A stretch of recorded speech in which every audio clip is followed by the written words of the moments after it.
السلام علیکم ناظرین کرام، شروع کرتی ہوں اللہ تعالیٰ کے بابرکت نام سے جو بڑا مہربان اور نہایت رحم والا ہے۔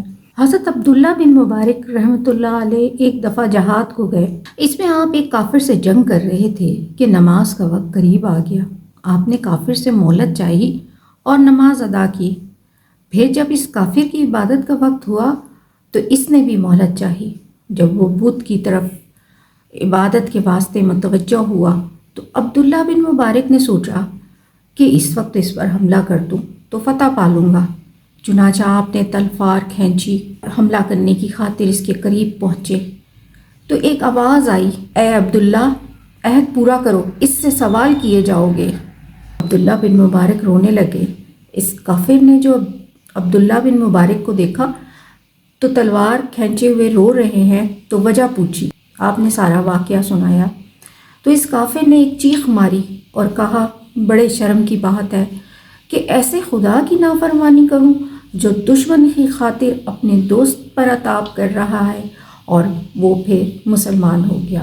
حضرت عبدالواحد بن زید چشتی نے ایک مرتبہ فرمایا، ہم لوگ ایک مرتبہ ایک کشتی میں سوار ہو کر جا رہے تھے۔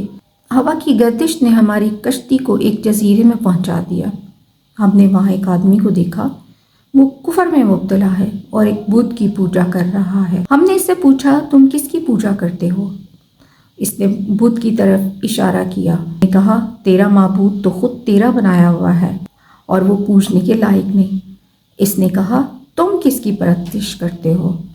ہم نے کہا، اس پاک ذات کی جس کا عرش آسمان کے اوپر ہے اور اس کی گرفت زمین پر ہے۔ کہنے لگا، تمہیں اس ذات کا علم کیسے ہوا؟ ہم نے کہا، اس نے ایک رسول ہمارے پاس بھیجا، اس نے ہمیں یہ ساری باتیں بتائیں۔ تو اس نے کہا، وہ رسول صلی اللہ علیہ وسلم کہاں ہیں؟ ہم نے بتایا کہ وہ اپنا حق پورا کر کے اللہ تعالیٰ کے پاس واپس چلے گئے۔ اس نے کہا کہ رسول نے تمہارے پاس کوئی علامت بھی چھوڑی ہے؟ ہم نے کہا، یہ پاک کلام ہے۔ اس نے کہا، میں پڑھا ہوا نہیں ہوں، تم مجھے اس میں سے کچھ سناؤ۔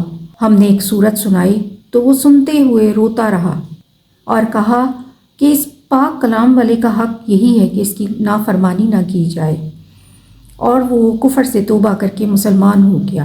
ہم نے اسے اسلام کے ارکان اور احکام بتائے اور قرآن کی چند صورتیں سکھائیں۔ رات ہوئی، عشاء کی نماز پڑھ کر ہم سونے لگے تو اس نے پوچھا کہ تمہارا معبود بھی رات کو سوتا ہے؟ ہم نے کہا، نہیں، وہ حیو یا قیوم ہے، وہ نہ تو سوتا ہے نہ اسے اونگ آتی ہے۔ کہنے لگا، تم کس قدر نالائق بندے ہو کہ آقا جاگتا رہے اور تم سو جاؤ۔ ہمیں اس بات سے بڑی حیرت ہوئی۔ ہم نے اس جزیرے سے واپس جانے لگے تو وہ کہنے لگا، مجھے بھی اپنے ساتھ لے چلو اور میں بھی دین کی باتیں سیکھوں۔ ہم نے اس سے اپنے ساتھ لے لیا۔ ہم شہر پہنچے تو ہم نے اپنے ساتھیوں سے کہا، یہ شخص نو مسلم ہے، اس کی معاش کا فکر کرنا چاہیے، اور ہم نے کچھ درہم اس کے حوالے کیے۔ اس نے پوچھا، یہ کیا ہے؟ ہم نے کہا، یہ کچھ درہم ہیں، تم اب اپنے خرچ میں لے آنا۔ کہنے لگا، لا الہ الا اللہ، تم لوگوں نے مجھے ایسا راستہ دکھایا جس پر خود بھی نہیں چلتے۔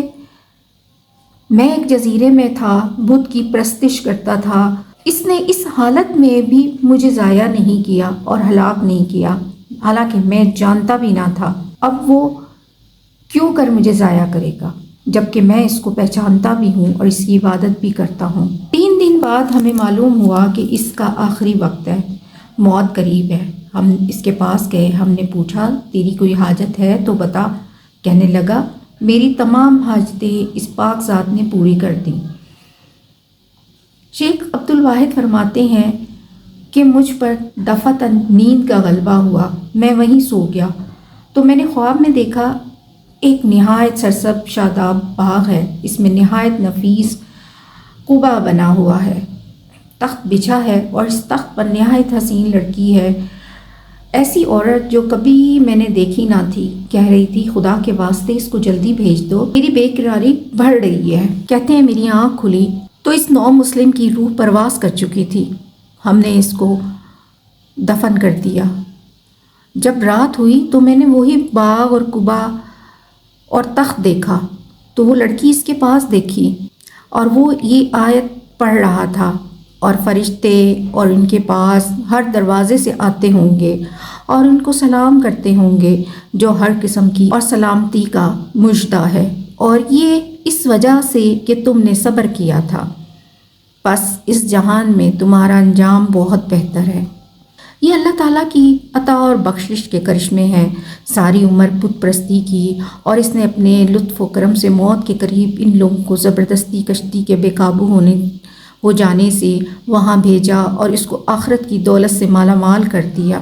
بے شک جس کو تو دینا چاہے اس کو کوئی روکنے والا نہیں، اور جس کو تو نہ دینا چاہے اس کو کوئی دینے والا نہیں۔